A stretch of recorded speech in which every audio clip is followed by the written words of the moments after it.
हम में से कितने लोग हैं जो अपनी परिस्थितियों को अपने ऊपर हावी नहीं होने देते और जो भी प्रॉब्लम्स आए उनका सामना करने के लिए हमेशा खड़े रहते हैं।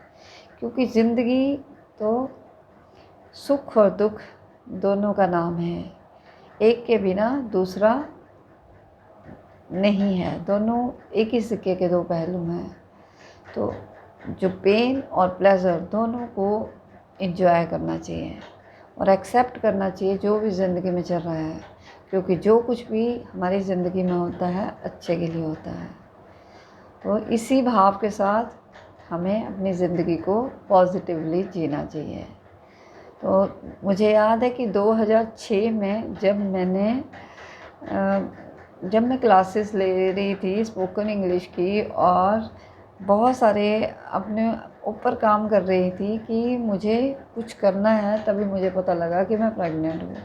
अब मुझे लगा कि अब मैं दोबारा जॉब तो नहीं कर सकती अभी, क्योंकि मुझे अब ये आने वाले बच्चे के लिए फिर से सेक्रीफाइस करना पड़ेगा, क्योंकि अगर मैंने ज्वाइन भी कर लिया मुझे थोड़े टाइम बाद फिर से छोड़ना पड़ेगा। इससे बेटर ऑप्शन है कि अभी मैं ना ही शुरू करूं कोई भी काम।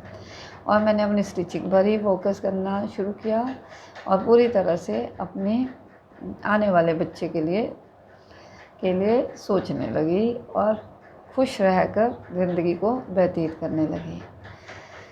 जब मेरे बेबी हुआ अप्रैल 2007 में, तो बेबी उस टाइम मैं अपने माता पिता के घर थी और डिलीवरी के टाइम ही पता लगा कि उसका बच्चे का एक कान मुड़ा हुआ है और उसके जो होंठ है उस पर एक कट है। तो सभी मुझे कहने लगे कि तुमने ज़रूर इस ग्रहण में काम किया होगा, तुम स्टिचिंग करती हो, उसकी वजह से ये सब दिक्कत आई है।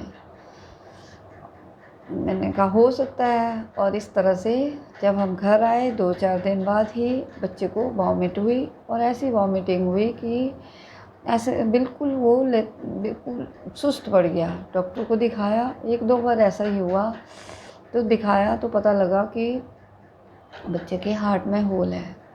और मतलब बहुत सारी चीज़ें डॉक्टर को लगा कि ठीक नहीं है और उन्होंने बोला कि इस बच्चे को उसको या तो आप पीजीआई दिखाइए या शिमला के किसी बड़े अस्पताल में दिखाइए। हमने डिसीज़न लिया कि हम चंडीगढ़ में ही दिखाएंगे और वहाँ से वापस आकर हमने उसे पीजीआई में दिखाना शुरू किया। जब भी हम पीजीआई जाते तो एक प्रॉब्लम के साथ जाते और डॉक्टर बताते कि इसे ये दूसरी भी प्रॉब्लम है। जैसे कि पता लगा उसके हार्ट में छेद है, उसका एक बड़ा जो लंग है वो एक लार्ज लंग है, 2 फेफड़ों की बजाय एक ही फेफड़ा है। और जो हार्ट का होल है उसकी जो वेन, अगर बाई चांस वो होल बंद करते तो वेन्स का भी कुछ सिस्टम सही नहीं है, उसकी बाजू चलनी बंद हो जाती है। 5.5 महीने का जब वो बेबी हुआ तो उसे जब भी कोई मौसम ख़राब होता था तो उसको दिक्कत होती थी। अदरवाइज़ वो बहुत ही चार्मिंग, बहुत ही खुश मिजाज टाइप बच्चा था और वो उसमें इतनी एनर्जी थी, इतना चुस्त तंदुरुस्त और हर चीज़ का वो एंजॉय करता था।